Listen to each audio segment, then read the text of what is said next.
نحمده ونصلي على رسوله الكريم. اعوذ بالله من الشیطان الرجیم. بسم اللہ الرحمن الرحیم. گزشتہ اتوار ہماری گفتگو کا اختتام دعا کے موضوع پر ہوا تھا.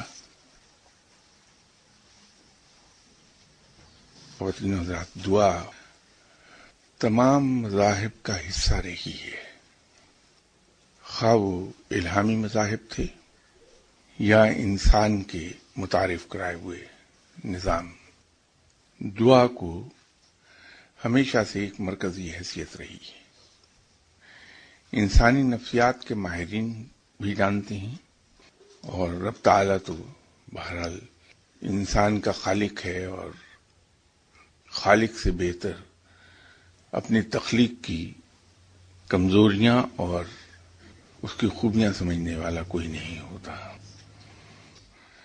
یہ خالق ہے جو اپنی تخلیق کی اسٹرینگس اینڈ ویکنیسز کو سب سے اچھی طرح سے جانتا ہے. اس لیے رب تعالیٰ نے انسان کے بارے میں دو چیزیں بڑی صراحت سے فرمائیں کہ انسان بے صبرہ ہے اور انسان ناشکرا ہے. جو انسان کے بارے میں اللہ تعالیٰ نے کہا کہ ناشکرا ہے، اس کو قرآن پاک میں رب تعالیٰ نے اس طرح سے بیان کیا کہ جب کوئی شخص مصیبت میں ہوتا ہے تو مجھے پکارتا ہے، اور جب میں اسے اس مصیبت سے نکال لیتا ہوں تو وہ مجھے بھول جاتا ہے. اسی طرح انسان دعا کے سلسلے میں بھی رب تعالیٰ کے ساتھ اسی طرح کا رشتہ رکھتا ہے کہ ہم رب تعالیٰ کے حضور ایک چیز کی دعا کرتے ہیں، اس سے فریاد کرتے ہیں کہ ہمارا یہ کام کر دے، ہمیں یہ چیز عطا فرما دے. اور جب وہ چیز ہمیں مل جاتی ہے، رب تعالیٰ ہمیں وہ چیز عطا کر دیتا ہے، تو انسان بڑی رعونت سے یہ کہتا ہے کہ یہ میری عقل مندی اور میری تدبیر سے یہ چیز حاصل ہوئی. یہ بھی ناشکر گزاری، رعونت اور تکبر کا ایک انداز ہے. دعا کی قبولیت کی طرف میں بعد میں آتا ہوں کہ دعا جلدی قبول کس طرح ہوتی ہے، لیکن اس سے پہلے دعا کے بارے میں کچھ چیزوں کا سمجھنا ہمارے لیے ضروری ہو جاتا ہے کہ ہمارے ذہن میں کلیئر ہو کہ دعا کے ساتھ مختلف ادوار میں کیا بیتی. دعا کے جو رنگ ڈھنگ آج ہم دیکھتے ہیں، یہ کن کن مراحل سے گزری ہے دعا، تو اس کے یہ رنگ ڈھنگ پیدا ہوئے ہیں جس سے آج ہم واقف ہیں. سب سے پہلے ہندوازم میں دعا کے ساتھ ایک چیز شامل ہوئی. ہندو مذہب سب سے پرانا ہے. ایک اندازے کے مطابق ہندو مذہب کی عمر 5 سے 7,000 سال ہے، اور اسی نسبت سے اسے دنیا کا سب سے قدیم مذہب کہا جاتا ہے. یہ کبھی اپنے وقت میں مذہب رہا ہوگا، لیکن وقت کے ساتھ ساتھ اور اس کے علاوہ ایک اور بڑا اہم فیکٹر اس میں شامل ہوا، وہ یہ تھا کہ انسان اس وقت تک ذہنی ارتقاء کے دور سے گزر رہا تھا کہ اس کی ذہنی ارتقاء ہو رہی تھی، ذہنی نشو نما ہو رہی تھی اس کی، جس کی وجہ سے معلومات بڑی محدود تھی. انسان کی آئی کیو لیولز بڑے لو تھے. ایک تو وقت اور دوسرا انسان کی کم علمی، معلومات کے محدود ہونا، ان دونوں فیکٹرز نے مل کر ہندوازم میں بہت سے توہمات کو داخل کر لیا. پھر آہستہ آہستہ ہندوازم کے اندر ایک چیز تھی کہ پروہت کا نظام اس میں داخل ہوا. اس کو انگریزی میں ہم بہتر طور پہ ایکسپلین کر سکتے ہیں کہ پریسٹ ہوڈ ہندوازم میں داخل ہو گئی، اور یہ پروہت اور پنڈت وجود میں آئے. پنڈت اور پروہت کا گزر بسر صرف ایک چیز پر تھا کہ لوگ مذہبی رسومات کے لیے ان کے پاس آئیں، مذہب سے متعلق ایسے ابہام پیدا کر دیے جائیں کہ ایک عام آدمی کنفیوز رہے مذہب کے بارے میں. تاکہ جہاں کوئی موقع آئے ایک عام آدمی پروہت کی طرف بھاگے، پنڈت کی طرف آئے، اور یہ نظام آہستہ آہستہ گہرا ہونا شروع ہوا۔ پھر اپنی اہمیت معاشرے میں اور زیادہ کرنے کے لیے کہ لوگ نہ صرف ہماری عزت کریں بلکہ ہم سے خوفزدہ بھی رہیں، انہوں نے رفتہ رفتہ دعا جو بڑا سادہ عمل تھا اس کو یہ رنگ دینا شروع کیا کہ صاحب اللہ تعالی اپنے قریبی لوگوں کی دعا جلدی سنتا ہے۔ یہ ایک تاثر پیدا کیا۔ اس کے ساتھ ہی ساتھ ایک تاثر اور پیدا کیا کہ وہ بھگوان کو ایک میٹیریل شکل دے دی، بت بنا دیے۔ اللہ تعالی کی جو ایٹریبیوٹس اس وقت کے ہندوازم میں بیان کیے گئے تھے، رب تعالی کی مختلف صفات کو انہوں نے ایک شکل دے دی۔ جیسے اللہ تعالی کی ایک صفت ہے غنی، اور اس کے خزانے بے پایہ ہیں، وہ اپنے خزانے سے اپنی مخلوق کو عطا کرتا ہے۔ تو اللہ کی یہ جو صفات تھیں اس کو انہوں نے لکشمی کی شکل دے دی۔ اللہ تعالیٰ مدد کرتا ہے سب کی، بگڑی کو بناتا ہے، بگڑی کو سنوارتا ہے، وہ آل ٹائم پاورفل ہے، اس کو انہوں نے گنیش کی شکل دے دی۔ اس کے پیچھے مختلف حکایات ہیں کہ گنیش کون تھا، اس نے رام کی مدد کیسے کی، وہ ایک علیحدہ ہے، اس کو لٹریچر کی زبان میں ہندو مائتھولوجی کہا جاتا ہے۔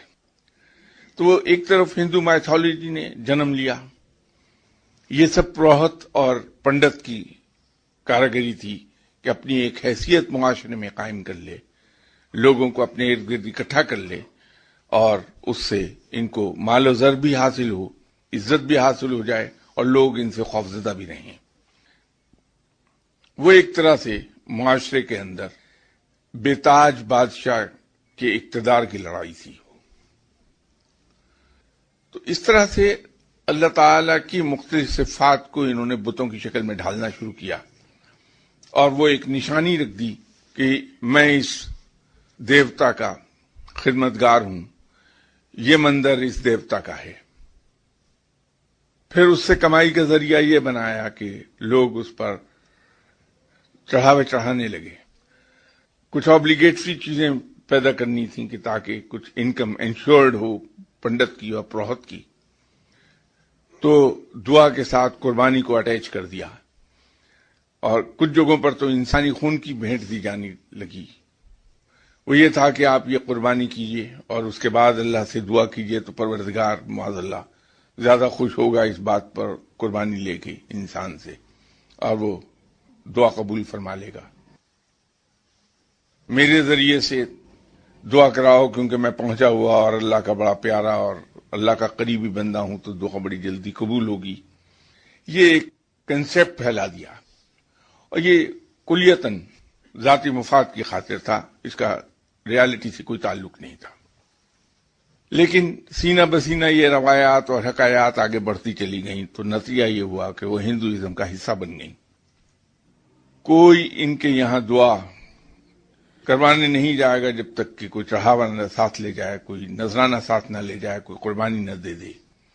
مذہبی رسومات ہندوازم میں اتنی مشکل بنا دی گئیں کہ اس کو صرف پنڈت ہی عطا کر پائے، ایک عام آدمی نہ کرے۔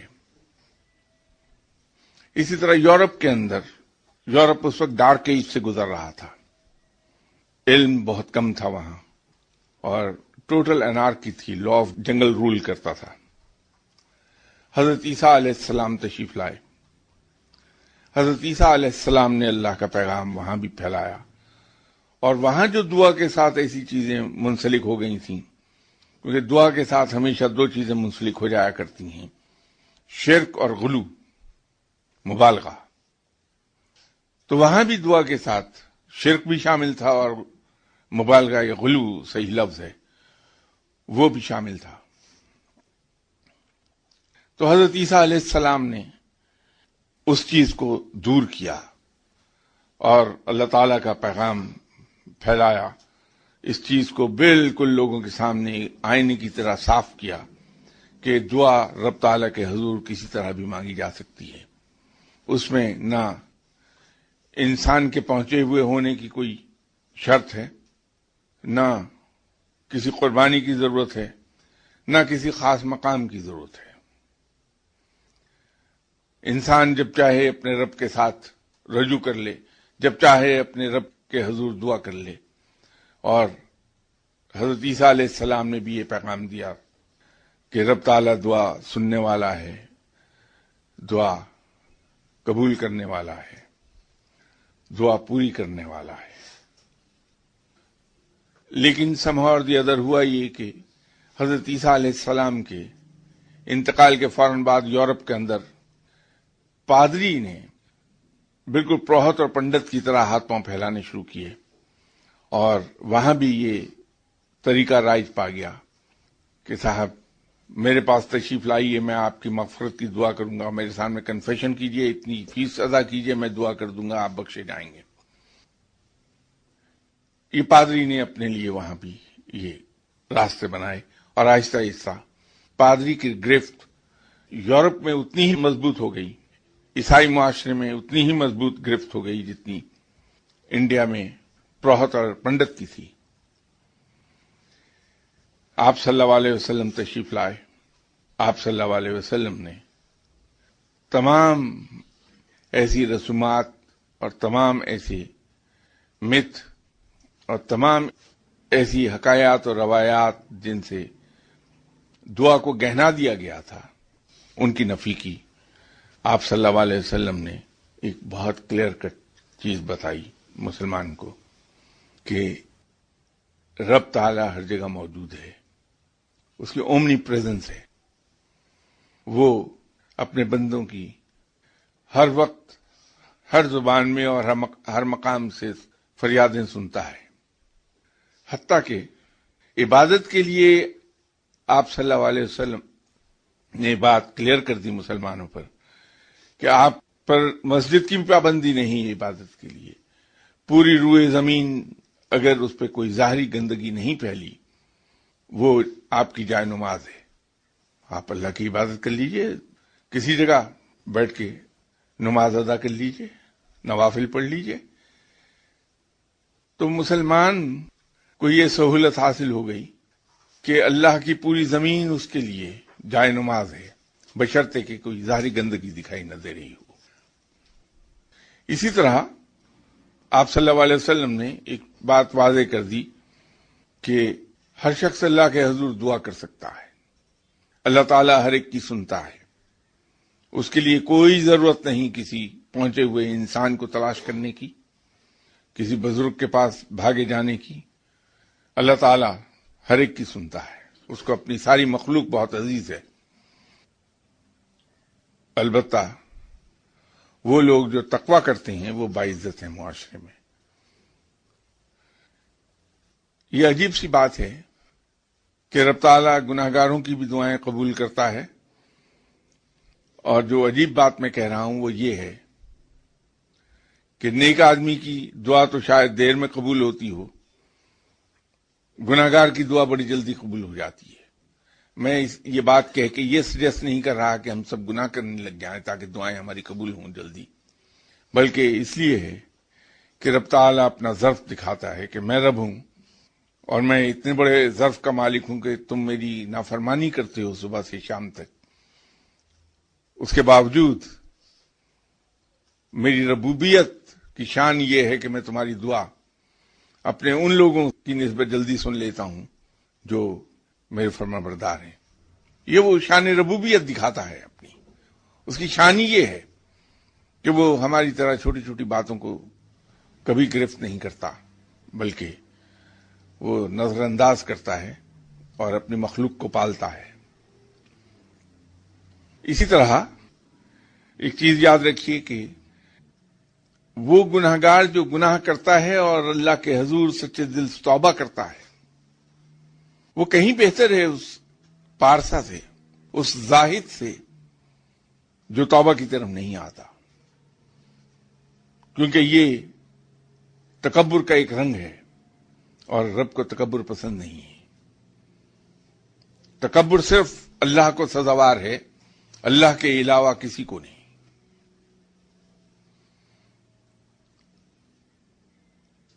ہمارے ساتھ پرابلم یہ ہو گیا کہ ہم لوگ ہندو معاشرے میں رہتے رہتے ان سے انفلوئنس ہو گئے، بلکہ یوں کہیے، یہ کہنا زیادہ درست ہوگا کہ ہمارے اینسسٹرز ہندو سے مسلمان تو ہوئے، اللہ نے ان پہ رحم کیا، ان پہ احسان کر دیا، اور اللہ نے انہیں راہ راست دکھا دی کہ اللہ کے دین کی طرف آ گئے، جو صحیح راستہ تھا ادھر آ گئے. لیکن ہم نے اپنے عقائد بدل ڈالے، رسومات ہم لیتے آئے اپنے ساتھ، رسومات نہیں چھوڑ سکے. عقائد کا تعلق ہمارے دین سے ہے، رسومات کا تعلق ہمارے معاشرے سے ہے. تو دین اور معاشرہ ہم نے گڈمڈ کیا، جبکہ اسلام کے اندر معاشرہ بنتا ہی دینی اقدار پر ہے، کیونکہ اسلام ایسا دین ہے جس میں انسان پورے کا پورا داخل ہوتا ہے، اسے قبول نہیں کرتا بلکہ اس میں داخل ہو جاتا ہے، یا بالکل شٹل کاک برقعے کی طرح اوڑھ لیتا ہے اپنے اوپر انسان. تو زندگی کا کوئی پہلو ایسا نہیں ہے جس میں اسلام کا فرمانا ہوتا ہو. اس لیے مسلمان معاشرہ، اس کی جتنی رسومات ملیں گی وہ سب کی سب دین اسلام کے ماتحت ہونی چاہیے. لیکن ہمارے یہاں یہی ہوا کہ ہم نے عقائد تو بدلے، لیکن معاشرتی رسومات جو تھیں وہ ہم اسی طرح لے آئے. نتیجہ یہ ہوا کہ ہمارے یہاں شادی بیاہ کی رسومات وہ ہندوانہ رنگ لیے ہوئے ہیں. اللہ نے تو ہم پر احسان یہ کیا تھا کہ ہمارے لیے دین اور دنیا دونوں بڑی آسان کر دی تھی. اسلام میں شادی بیاہ اتنا آسان ہے کہ دو گواہ ہوں، ان کے سامنے نکاح پڑھا جائے، کسی نکاح خوان کی بھی ضرورت نہیں ہے، کوئی بھی شخص نکاح پڑھوا سکتا ہے. صرف دو گواہ ہونا ضروری ہے، یہ شرط ہے بنیادی اس کی، اور قبول و ایجاب دلہا دلہن کی طرف سے ہونا چاہیے. وہ دو گواہ اس قبول و ایجاب پر گواہ ہوں گے، اس کے بعد اور کوئی شرط نہیں اس کی. ولیمے پر جس طرح حضرت علی کرم اللہ وجہہ کا ولیمہ ہوا تھا کہ تمام انوائٹیز اپنے اپنے گھر سے اپنا جو کچھ بھی کھانا میسر تھا وہ لے آئے تھے، اور سب کو اکٹھا کر کے سب لوگ جو اکٹھے ہوئے انہوں نے وہاں کھانا کھا لیا. یہ دعوت ولیمہ ہو گئی. تو اتنا آسان ہے، لیکن اس کے بعد جو کچھ یہاں ہوتا ہے وہ سب کا سب رسومات ہیں. انفیکٹ اس میں دینی فرض کوئی بھی نہیں ہے ماں سوائے ایک نکاح کے. اسی طرح موت کے سلسلے میں جتنی چیزیں ہم جن سے گزرتے ہیں، عرب کے اندر اگر کسی کا کوئی عزیز انتقال کر جاتا ہے، 3 دن تک لوگ وہاں جاتے رہتے ہیں، فاتحہ پڑھتے ہیں اور اٹھ کر چلے جاتے ہیں. کراچی میں مجھے یہ چیز دیکھ کے خوشی ہوئی کہ وہاں یہی سلسلہ ہے کہ تعزیت کے لیے لوگ آئے، فاتحہ پڑھی اور اٹھ کر چلے گئے. اس کے علاوہ وہ کچھ نہیں کرتے، چوتھے دن جا کے اپنے کاروبار یا نوکری میں مصروف ہو جاتے ہیں. یہ عرب کے اندر دستور ہے. سو سمپل، کوئی اس میں بکھیڑا نہیں کسی چیز کا.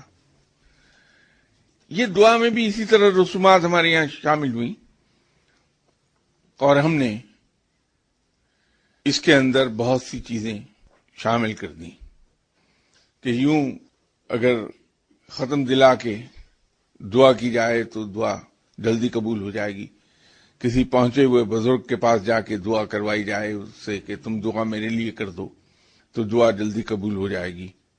فلاں مقام پر کھڑے ہو کر دعا کی جائے، فلاں انداز میں بیٹھ کر اس پوسچر کے بنانے کے بعد اگر دعا کی جائے تو دعا جلدی قبول ہو جائے گی، فلاں وقت دعا کی جائے تو بڑی جلدی قبول ہو جائے گی، یہ تمام چیزیں بعد میں شامل ہوتی چلی گئی ہیں۔ پھر اس کے اندر ایک اور چیز جو خطرناک ہے مسلمانوں کے لیے وہ شامل ہو گئی، ہندو جات بہت جپتا ہے، ہم نے وہ انفلوئنس بھی ڈرا کر لیا۔ نتیجہ یہ ہوا کہ ہم ہر کام کے لیے اب وظیفہ کرنے لگ گئے ہیں۔ اگر مجھے اس کرسی سے اٹھنا ہے تو میں اس کرسی سے اٹھنے کا عمل میرے لیے زیادہ سے زیادہ 1 سیکنڈ کا ہے یا 1.5 سیکنڈ کا ہے، اس سے زیادہ وقت نہیں لگ سکتا،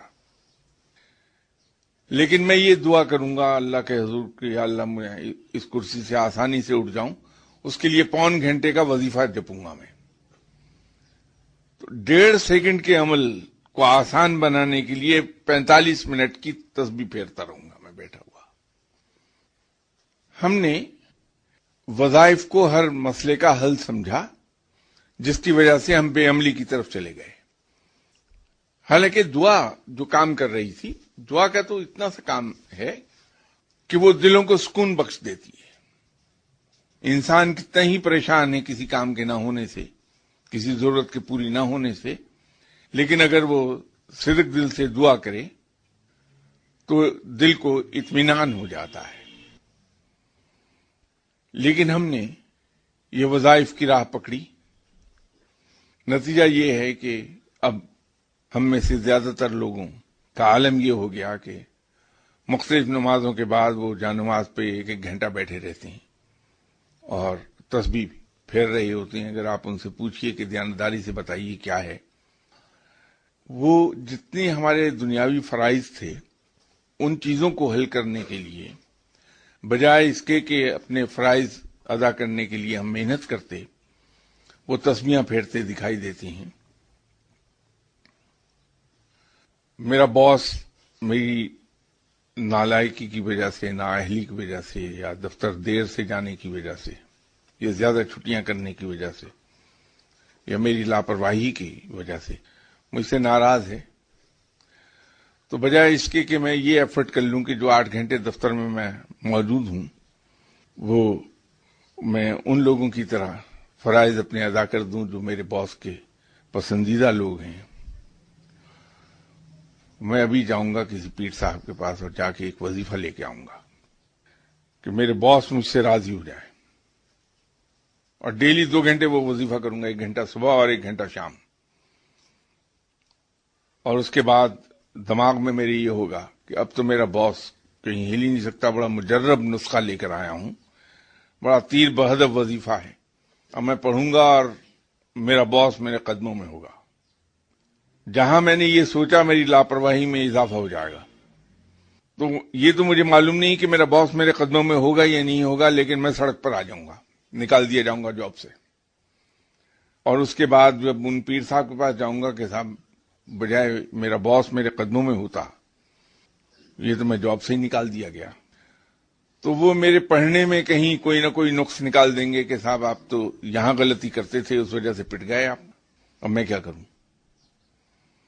یہ عام ہو رہا ہے، جبکہ آپ صلی اللہ علیہ وسلم نے ایک بات بڑی کلیئرلی فرمائی تھی دعا کے بارے میں، جو ایگزیکٹ الفاظ ہیں وہ تو یہ ہیں کہ اللہ تعالیٰ ہر ایک کی دعائیں سنتا ہے، ان کو پوری کرتا ہے، توقع کہ اس کے اندر کسی گناہ کے لیے دعا نہ کی گئی ہو یا کسی رشتہ دار سے ناطہ توڑنے کی دعا نہ کی گئی ہو۔ اس کا جو عربی کا صحیح الفاظ میں ترجمہ ہوگا خاصا ثقیل ہے اردو کا، کہ انقطاع قرابت داری اس کی دعا نہ ہو۔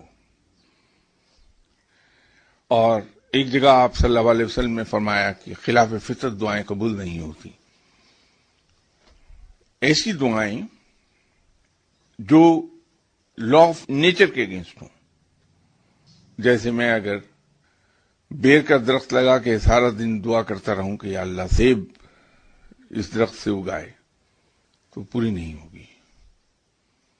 یہ والٹیئر نے بھی کہا تھا، والٹیئر فرانس کا ایک بڑا مشہور فلاسفر تھا، اس نے بھی کہا تھا کہ لا آف نیچر کے خلاف کی گئی دعا کبھی قبول نہیں ہوتی.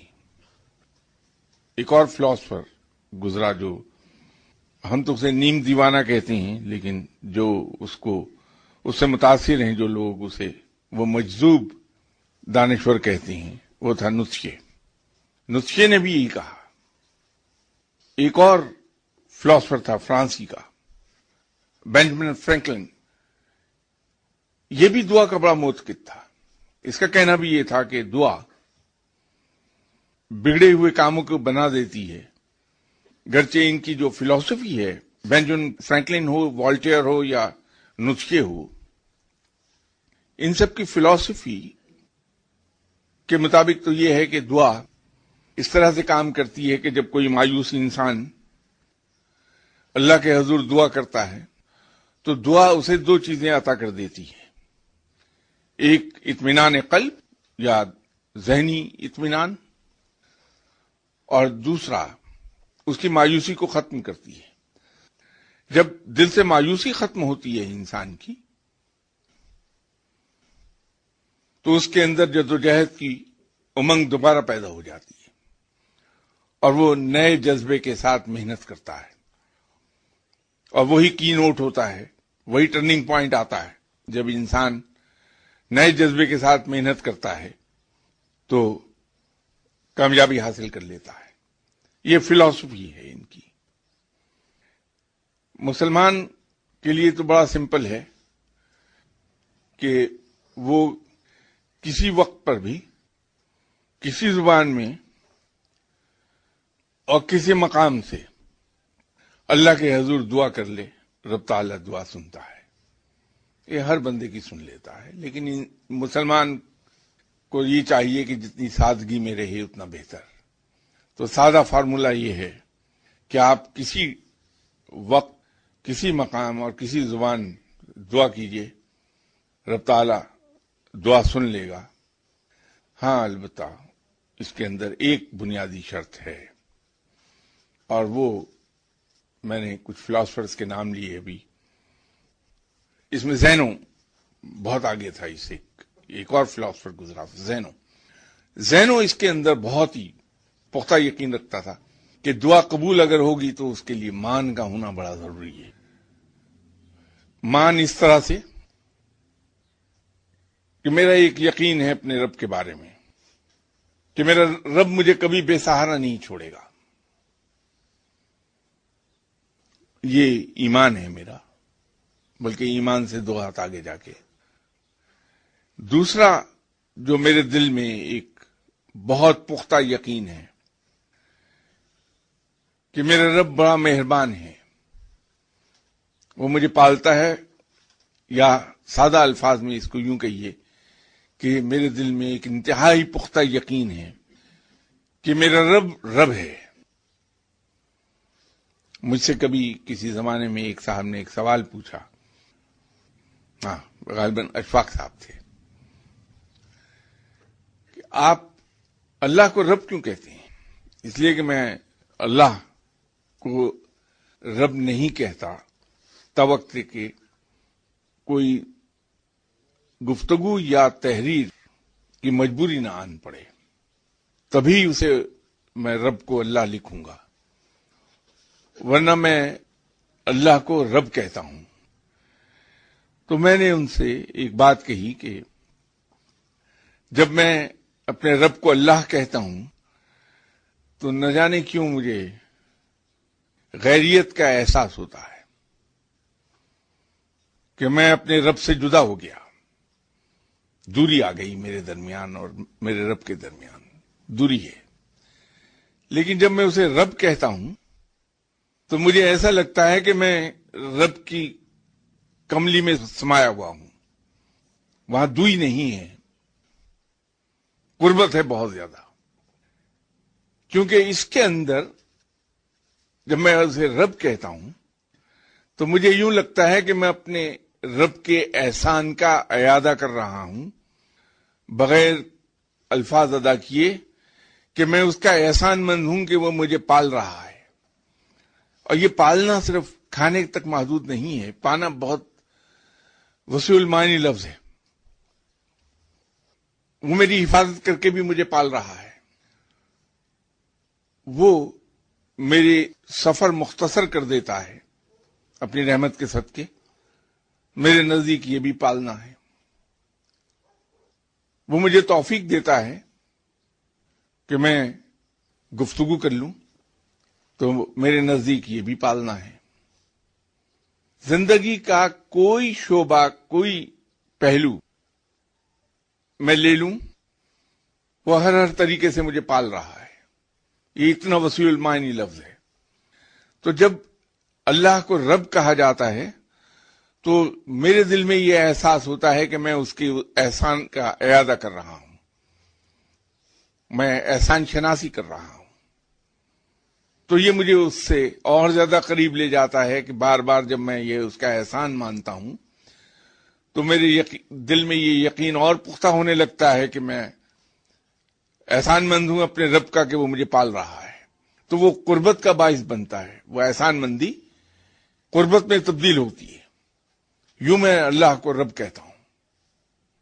تو یہ جب انسان کے دل میں یہ یقین پیدا ہو جائے کہ میرا رب میری دعا ضرور سنے گا، اس لیے نہیں کہ میں اسے پسند ہوں، اس لیے نہیں کہ میں نے کوئی وظیفہ پڑھا ہے، صرف اس لیے کہ وہ میرا رب ہے، اور یہ اس کی شان ربوبیت ہے کہ اپنے بندے کی، وہ خواہ کتنا ہی گرا ہوا بندہ کیوں نہ ہو، خواہ مجھ جیسے ہی بندہ کیوں نہ ہو، اس کی بھی وہ سن لیتا ہے۔ تو اس کی وہ جو شان ربوبیت ہے، اس پر اگر یقین پختہ ہے تو میرے الفاظ میں ایک زور پیدا ہوگا کہ میں ابھی یہیں سے ایک لیٹر لکھوں گا رب تعالیٰ کے نام کے، یا باری تعالیٰ مجھے رات 9 بجے سے پہلے اتنا پیسہ چاہیے، تو دے۔ یہ جو مان ہے کہ یہ میں اپلیکیشن اپنے رب کو دے رہا ہوں، ایسا رب جو دعاؤں کو سنتا ہے، فریاد کو پورا کرتا ہے، جو مجھے پالتا ہے، تو جب اس یقین کے ساتھ میں اس سے ایک بات کہوں گا تو پوری ہو جائے گی۔ بات صرف یقین کی ہے۔ حضرت عیسیٰ علیہ السلام نے بھی یہ کہا تھا، انجیل میں تحریر ہے، انجیل متی میں، کہ جب دعا مانگو رب سے تو پھر یہ نہ سوچو کہ شاید پوری ہوگی کہ نہیں ہوگی، نہ رب سے یہ کہہ کے مانگو کہ اگر تو چاہے تو مجھے عطا کر دے، بلکہ رب سے یہ کہہ کے مانگو کہ تو دے۔ اس دے میں گستاخی نہیں ہے، یہ مان ہے۔ جیسے ایک بچہ اپنے باپ کے ساتھ ضد کرتا ہے کہ یہ کھلونا لے کے دیں مجھے آپ۔ باپ، ہم تو انسان ہیں، رب کے خزانے تو بے پایا ہیں، تو باپ اپنے بچے سے کہتا ہے کہ میرے پاس پیسے نہیں، کہ نہیں آپ کے پاس ہیں، ابھی دیں مجھے آپ۔ اب یہ گستاخ نہیں ہو رہا باپ کے لیے، بلکہ یہ مان ہے اس کا اپنے باپ پر کہ میرا باپ بڑا امیر ہے اور یہ قادر ہے اس بات پر کہ یہ کھلونا خرید دے مجھے۔ اس مان کے تحت وہ باپ کے ساتھ کہتا ہے کہ نہیں مجھے لے کے دیں، ابھی آپ لے کے دیں، میں لوں گا۔ یہ ضد نہیں ہے، یہ مان ہے، یہ یاد رکھیے، نہ وہ گستاخی ہے۔ تو اپنے رب کے ساتھ اسی مان کے ساتھ مانگیے کہ وہ میرا رب ہے، وہ مجھے پالتا ہے، اس کے علاوہ کوئی پالنے والا نہیں۔ تو جب اس کے علاوہ کوئی میرا پالنے والا نہیں تو میں کس کے پاس جاؤں؟ تو بے شک اپنے رب سے کہہ دیجئے کہ میں تو تجھے رب جانتا ہوں کہ تو رب ہے، یہ مجھے دے، یا پھر کوئی تو اور رب مجھے بتا جس کے پاس میں چلے جاؤں، کہ میں تو صرف تجھے رب جانتا ہوں۔ یہ جب اس کو یہ آپ کہتے ہیں کہ میں صرف تجھے رب جانتا ہوں، ایمان ہے۔ لوگوں کو تو یہ بھی کہتے میں نے دیکھا، یہ چیز مجھے دے، بڑا رب بنا پڑتا ہے، ابھی چاہیے، اسی وقت دے مجھے۔ یہ گستاخی نہیں ہے، اس کا مان ہے اس بندے کا، اس لیے کہ وہ ایسا رشتہ جوڑ چکا اپنے رب کے ساتھ کہ وہ سمجھتا ہے کہ یہ وجہ ہی نہیں ہے کوئی کہ میرا رب مجھے نہ دے، کوئی وجہ نہیں ہے۔ تو اسی مان کے ساتھ رب کے ساتھ یہ کہتا ہے کہ بڑا رب بنا پھرتا ہے، دے یہ پیسے مجھے چاہیے، ابھی چاہیے، اور دیتا ہے رب. اس مان کو رکھتا ہے باقاعدہ، میں آپ کو گارنٹی کر سکتا ہوں کہ اس مان کو رکھتا ہے وہ. آپ مانگ کے دیکھیے کبھی اسی انداز میں، پکڑیے اس کا دامن، اس کو کہیے دے مجھے، ابھی چاہیے اسی وقت، اور دے گا، ضرور دیتا ہے وہ. تو دعا مانگنے کا یہ طریقہ، اس سے مانگیے اللہ ضرور دے گا. مت جائیے کسی کے پاس، آپ بھی اللہ کو اتنے ہی عزیز ہیں جتنا کوئی دوسرا بندہ. تو آپ کیوں کسی کے در پر جائیں دعا کرانے کے لیے؟ اپنے رب کو کیوں نہیں پکڑتے؟ رب کو پکڑیے، ضرور سنے گا آپ کی دعائیں. سوری اگر میری زبان سے کوئی غلط بات نکل گئی جس سے آپ کو دکھ ہوا ہو، تو میں معافی چاہتا ہوں اس کے لیے. میں آج تھوڑا سا بھٹک گیا اور ذہنی طور پہ کہیں اور مفلوج الحواس ہو گیا تھا.